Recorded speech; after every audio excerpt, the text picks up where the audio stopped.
Magpapakilala lang po ako kaunti, tapos po pakinggan nyo pong maigi kasi po may mababanggit po akong verb na dalawa. Yun po yung pag-aaralan today. Okay po? Okay po. Bonjour à tous, je m'appelle Ruel Vincent Hebreo, j'ai 22 ans, je suis célibataire, je suis Pilipang, enfant, je suis arrivé ici en France depuis l'année dernière. Doon po sa first phrase po na sinabi ko, ano pong verb ang narinig niyo po? Hindi ko yung sinabi ko. Yes po, jumapel po. Yung jumapel po, nanggaling po siya sa infinitive term na verb ng sapule. Yun po yung ituturo po next. Ngayon po, ano naman po yung narinig yung verb sa dulo ko pong sinabi? Ang sinabi ko po doon ay wala po pala ako nasabi doon. Kasi ang sinabi ko po doon ay je suis arrivé ici en France depuis l'année dernière. Ngayon po, ang kulang po doon ay sasabihin ko, j'habite au Blanc-Ménil. Ano pong verb yung nasabi ko po doon? Ano pong infinitive verb po nun? Tama po, habite po. Ngayon po, punta na po tayo sa verb na habite. Ay, nagdura po na.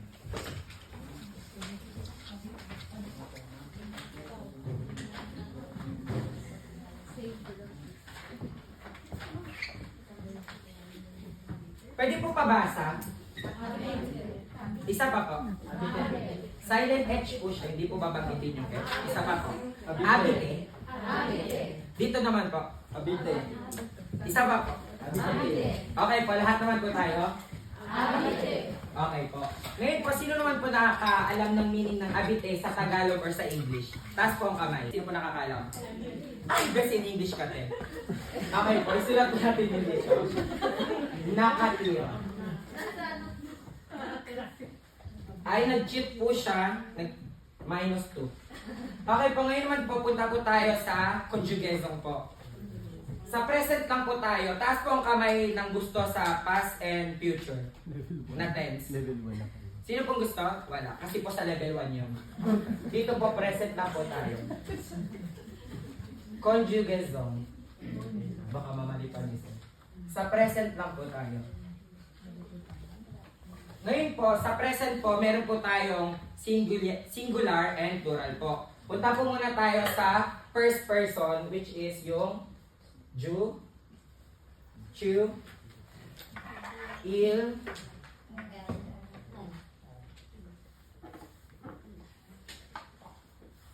el, and ong. Ito pong mga to, ito po ay, ano po to? Opo, ito po ay singular. Ngayon po, pag i-conjugate po natin yung habite, ito po ay premier group, pero hindi ko po yun ituturo. Isasabihin ko lang po paano po siya i-conjugate. Ngayon po, Ju, sino po nakakaalam ng kaduktong? Okay po. J'habite. Tama po. Pa-spell po. J, quit sa taas. A, Tama po. yes. Tapos po, A, B, Opo. I, T, R. Walang R. Wala. J'habite. J'habite. Okay na po. Tama po. Yan po yung spelling po ng jabit natin na first person po. Sa second person naman po, sino pong nakakaalam? Okay po. Okay po. Ay, ikaw na. Okay. Tama po. Sa third person naman po, sino pong nakakaalam? Wala po. Magtatawag po ako. Okay po. Okay po. Miss May Claire Barria. Ako yung Siguro po. Kamukha niyo po. yun habiti. Ano po? Abit. Abit. Habiti hindi habiti. Okay na po. Ako na po ang magsulat. Sige po. Sige po. Okay, pasabay-sabay po muna natin basahin. Ako po muna. Jabit.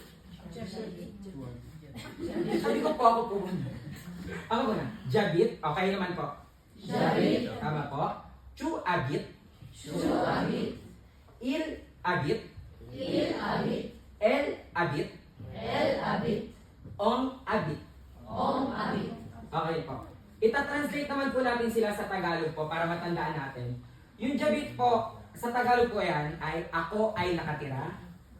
Okay po? Ako ay nakatira. Oo, pwede rin yun. Pwede rin po. Ako ay nakatira. Sa Chuabit po, ano pong Tagalog niyan? Mali, tumayo po nagsabi ng siya. Tumayo po tayo. Chuabit. Second person po. Tama po. Ikaw ay nakatira.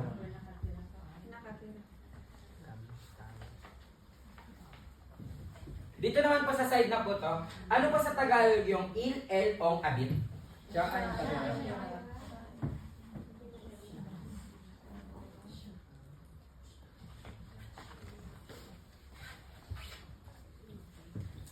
Magtatanong po ulit po ako.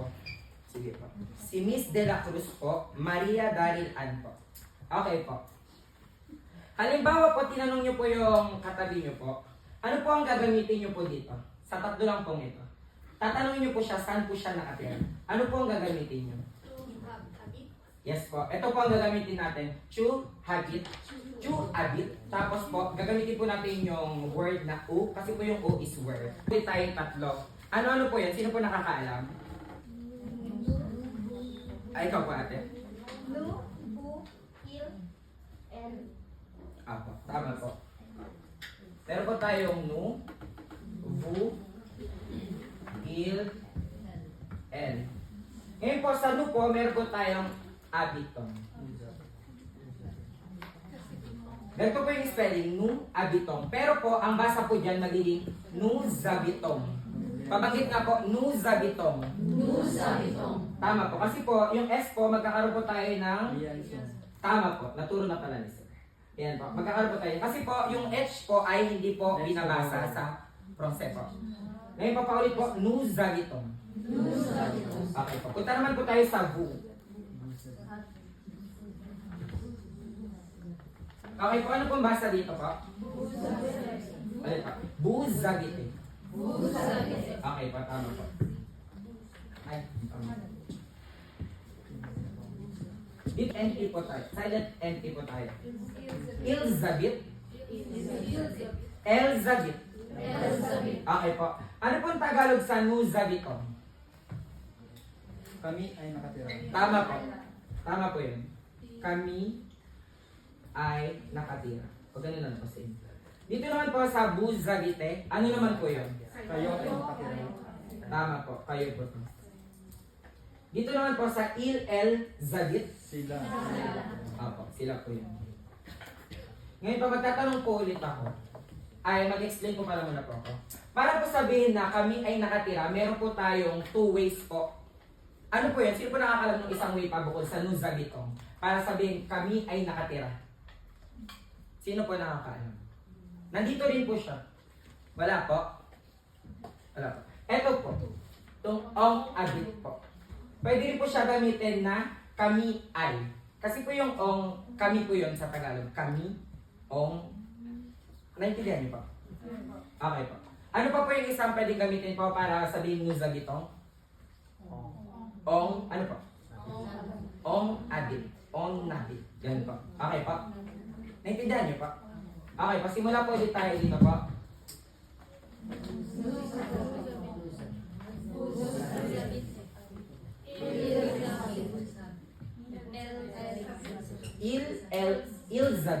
Elzabit. Okay po. Sino po may tanong po? Ano po yan? Yung lahat ba ng letter H, sa lahat ng Francais, hindi lang yung word na yan na laging cancel, laging hindi siya binibigas. Tama po ba sir? Di ba po hindi pa? Opo. Example po yung hotel. Yun. Opo. Opo. Hotel. Magiging sa hotel. Sino pa po may tanong po? Hospital. Sure po. Kayo po dyan, may tanong po kayo. Naintindihan niyo po? Okay na pa. Kayo po. Kasi po may activity po ako. Totoo po. Okay na po. Sino pa po? Yung may nalilito lang po. Wala na po? Okay po. Papatakpan ko po yung kopya nyo. Tapos may papasagot po ako sa inyo. Okay lang po? Okay po. Para po matuto po tayo. Okay po. Buray ko po ba ito? O wag na? Sige po. E di wala rin po yun. Niloko lang din natin. Nagjo-joke tayo. Joker kayo guys. Hindi, kailangan ko po siya burahin kasi po, i-connect nyo po yung lines. Sorry po. Okay. Okay na po. Okay po. Dito po sa activity 1, i-connect po natin yung mga tanong sa tamang sagot na pwede na aayon po sa tanong. Okay po. Ito po yung mga dots, tapos i-connect lang po. Bibigyan ko na po kayo ng hint. Meron po dito isang tanong na pwede pong 3 ang sagot. Pero sa ngayon po, isa lang po ang sagot niya dito. Okay po? Okay po, sa number 1 po, meron po tayong chu, habit, u. Meron pa pong ibang form ng tanong na to. Kunyari po, chu, habit, u, el, habit, u, il, zabit, u, buz, zabite, u. Pwede po siyang u, habite, chu. Tama po ba, sir? Uabit. Meron pa po tayo may encounter na ibang form ng tanong, pero yun din po yung ibig sabihin niya po. Okay po? Okay na po? Sino po nakakaintindi ng mga tanong na po to? Ito po, chu, habit, u. Ano pong meaning sa Tagalog? Saan ka nakatira? Opo. El, habit, u. Saan siya nakatira? Il, zabit, u. Saan siya? Nakatira. Tama po. Buz, zabit, u. Tama po. Opo. Opo. Okay na po. Meron po dyan na baka magkaisip kayo ng ibang sagot na wala dito. Mamaya ko po ibibigay. Pero lahat po yan may sagot dito. Okay po? Okay po. Number 1 po, Mariel de Torres. Sa number 1 po, meron po tayong chu, habit, u. Ano po ang sagot? Je habet apari. Pop, pop. Je habet apari. Tama po yung napili niyo sagot, pero paulit po yung pagbasa po. Je habet apari. Hindi po. Ang tama pong pagbasa dito, jabit apay. Jabet apari. Jabit apay. Jabet apari. Jabit apay. Bit po. Jabit apari. Opo, ulit po. Jabit apari. Okay po, tatanungin po kita, tapos ito po yung sagot niya sa akin. Okay po? Chu, abit u, Jabet apari. jabit apay. Jabet apari. Okay po? Okay po, naintindihan niyo po yun? Okay po. Ano po meaning ng tanong na to? Ano po meaning ng sagot na to? Tama po. I-connect na po natin yung lines. Okay po. Sa number 2 naman po, meron po tayong L abit 2. Si ano naman po? Si Miss Aisel Janet Nunez. Ay. Okay po. L abit 2. L abit 2. Ano pong meaning ng tanong? Where does she live? Ayun po. Tama po. Saan siya? Opo. Ano naman po ang tamang sagot para sa kanya po? Jabet apari. Tama po. Connect na po natin. Sa tanong po na to, ano po ang tinatanong natin? Lalaki o babae po? Babae. Tama po. So, ang tama pong sagot ay, bakit po hindi ko po ginamit il abit apan? Si babae. Ay, ang galing. Okay po. Tama po yun. Ibig sabihin po nun ay, siya ay nakatira sa... Okay po. Naintindihan po natin po. Ngayon naman po, punta naman po tayo sa pangatlo po. Si Kuya po. Yung katabi niyo po. Opo. Dito po tayo. El abit o. Paulit pa. El abit o. Meron po tayong il, zabit, El sabit. El sabit. il po. El sabit o. El sabit o. Po po. Il, zabit. Il, El zabit. sabit. Okay po. Ito pong term na to, saan po siya makikita? Sa singular o sa plural po? Plural. Tama po, plural po. Ano po siya, babae o lalaki? Lalaki. Lalaki po. Ito pong word na to, lalaki po yan, masculine po. Pero po, pag ang tinanong nyo po is halo, babae at lalaki, pwede rin po siyang gamitin. Kasi po sa French po, lagi po ang nananalo is yung lalaki. Okay po? Kat nang sa... Hindi po. Sa buhay po, babae po ang nananalo. Kasi mabunga nga po mga. So, kung nagtatanong po kayo, ito po ay mix. Babae at lalaki po. May naisip po ba, paano po pag bakla at tomboy? May ganun po ba? Wala po? Ay, alam ko po babae? Dyan kayo po sa number 4. Okay po. So, ulit nga po, saan po ito pwedeng gamitin? Itong il po. Kayo po. Sa pagkalanan. Hindi, yung una niya pong, una niyang gamit, para saan po talaga siya? Para sa lalaki po na maraming maunti po. Marami po. Marami. Tama po. Pwede rin po siya sa maraming halong babae at lalaki. Okay po tayo? Okay po. Lagi po nananalo po ang lalaki po. Okay po, mabasa po ulit. Elizabeth. Oh.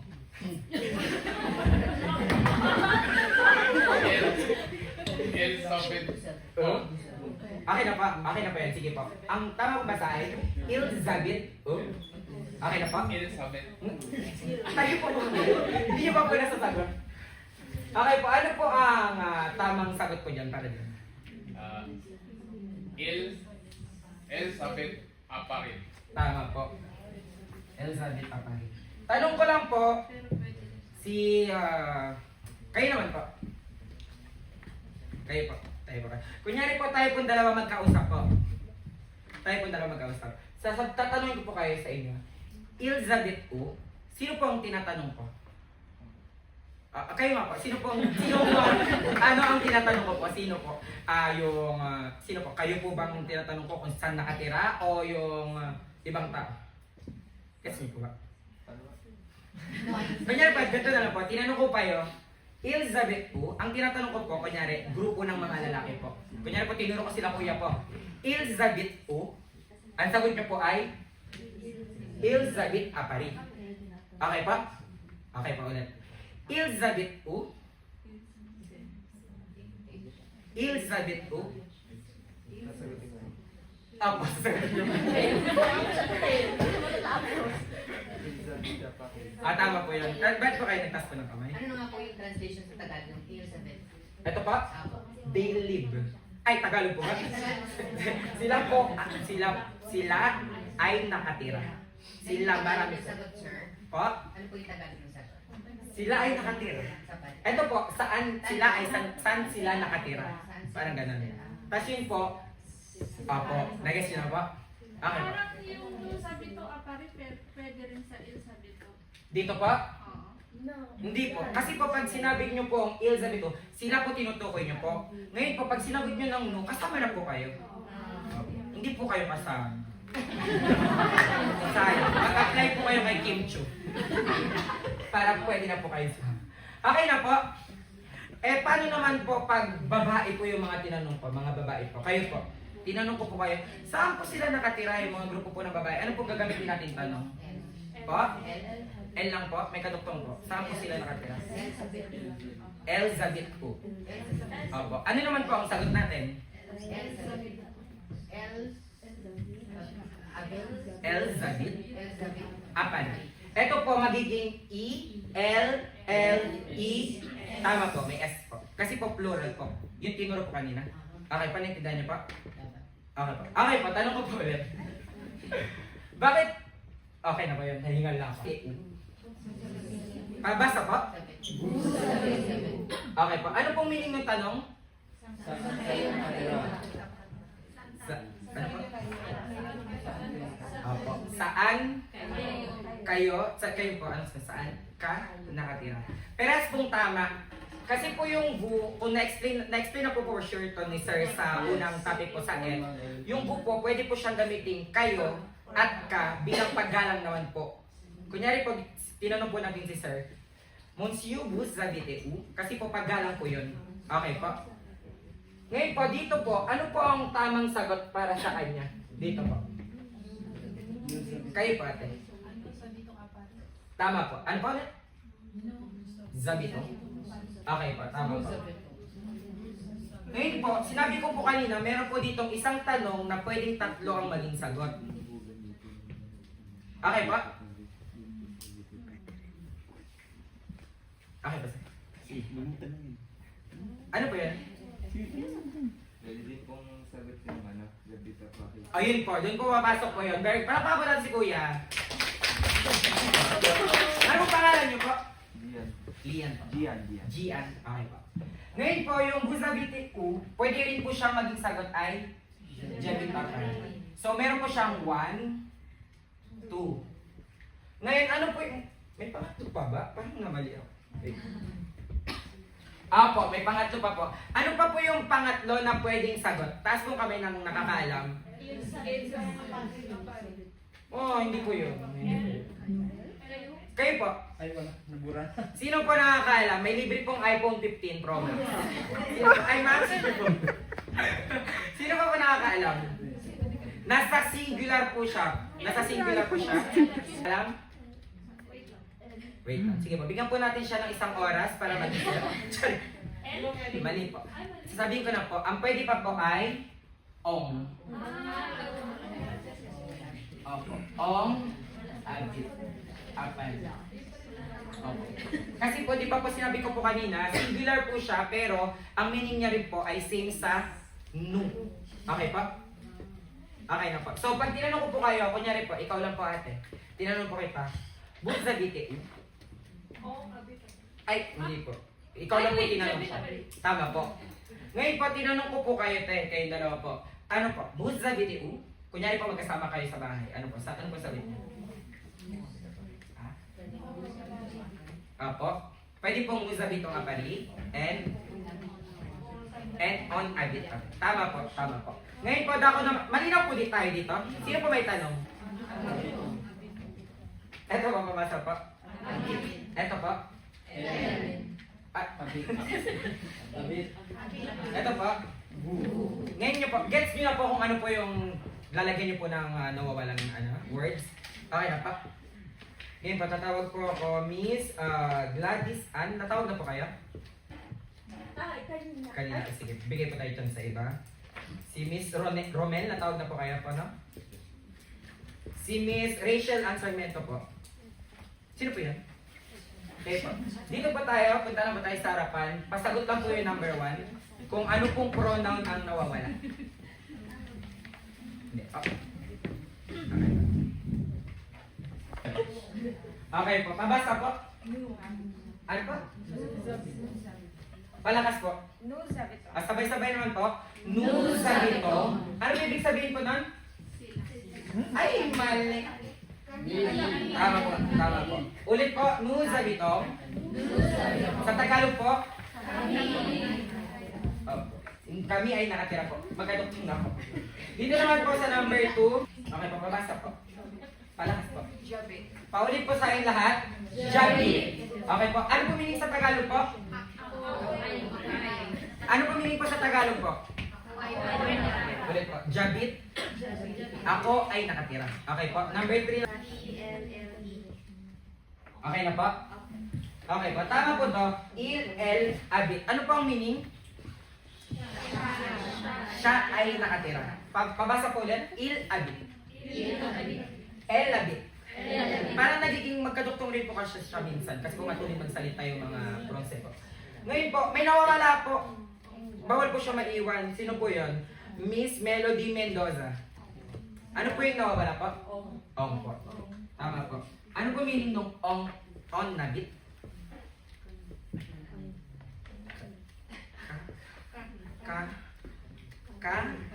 Tama po. Kami ay tama po. Ngayon naman papunta po tayo sa port po, sa pang-apat. Miss Alfie Zagat. Ay! Iba ka dito, Mia. L po. Ano pa? Pa-spell po? Pa-spell po? Mali po yun. Sa ano po yun? Sa no po yun. Yung sinasabi niyo po.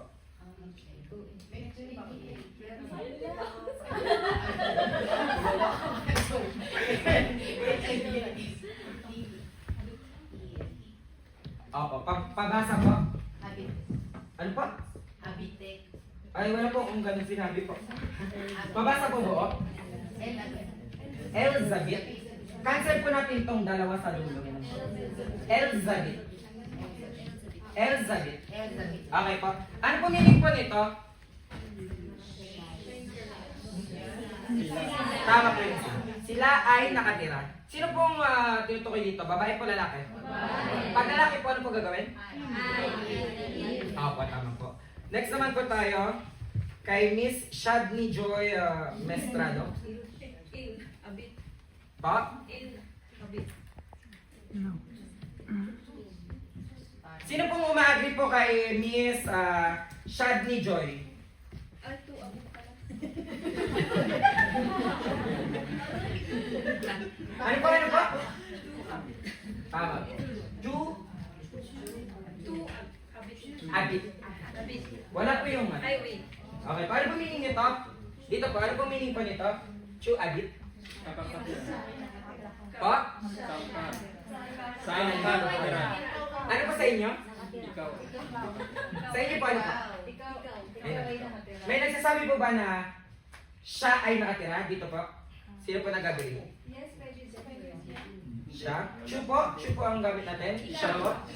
Ikaw lang po to. Ikaw. Pag sinabi po natin siya, ito na po yun. It and L po. Ganun na po ha? Okay lang po? Naintindihan niyo pa? Okay po, sa last na po tayo. Sir, Apa. ano po yung difference nung abit tas may S yung isa yung 2 abit? Ito pa? Yes. Same lang po sila na mga meaning po na nakatira. Pero po, may rules po kasi yung French na conjugaison. Sa pagko-conjugate po kasi, explain ko ba yun, sir? Sa pagko-conjugate po, meron po tayong premier group, deuxième and troisième. Tapos po, meron din po mga irregular verbs. Tama po ba, sir? Tapos po, yung abite po kasi, ER yung dulo niya. Ito po. Ayan po yung... Abite. Opo, di ba po ito po yung infinitive term? Ngayon po, pag kino-conjugate yung mga ganito po, ito po, kasama po siya sa premier group. Yung premier group po, nagtatapos sa ER. Kasi po ER. Ngayon po, pag kinonjugate siya, magiging yung mga dulo niya lang po. Katulad po yung ju, magiging ilang po. Tapos yung isa naman abit, ES, tapos ilang po ulit, tapos ONS, tapos po EZ, tapos yan po. Okay na po? Wala na. Matutulog din po yan, sir, pagdating po na mga ilang araw pa po. Hindi po natin need i-force yung sarili na matutunan po to agad. Basta po matandaan lang po muna natin tong verb na abite kasi po mahalaga po yan sa atin dito sa trans po. Okay na po? May tanong pa ba kayo? Pero pares po yan meaning po na nakatira. Opo. Yun nga eh, yun nga ate. Opo. Pero Pronunciation tsaka yung spelling. pinagdalan ko din po yun, nakakainis po, di ba po? Kasi sa Pinas naman po, napakadali lang sabihin nung ako ay nakatira, isa lang. Dito po, ang daming ganyan po. Marami pa po kayo na-encounter. Pagagamitan lang. Po? Depende sa pagagamitan kung saan mo gagamitin. Opo, di ba po pag L, Yeah. ay po nag-iba po. Ganun po. Wag na po natin i-listen. Nakaka-stress po yun. Marami po yun. Dito po muna tayo. Ngayon po sa GU po. Pero kung gusto niyo po matutunan yun, pwede po kayo mag-self-study or magtanong po kayo kay sir. Paano po ba mapapadali yung ganito, sir? Ako po kasi ang ginawa ko, nag-search po ako, tinignan ko po yung premier group, tapos ito po yung nakita kong technique. Ngayon po, kada nakakita ko ng verb na ER, pero may iba rin po atang hindi ganun. Pero mostly po, puro yung mga dulo po ER, ganito po siya i-conjugate. Meron din po mga dulo IR, mga ganun. Search nyo na lang po, para pumadalian po kayo pag nakita nyo, ay ganito to i-conjugate. Okay na po? Thank you. Okay po. Sa last naman po tayo, meron po tayong VU. Si Miss Hasmina Kaliguran. Okay po. Sa VU po, ano pong gagamitin? Buzabite. Ha? Buzabite. Po, tama po. Buzabite. Okay na po. Ano po meaning po? Ay, kayo ay nakatira. Tama po. Kayo ay nakatira. Okay na po?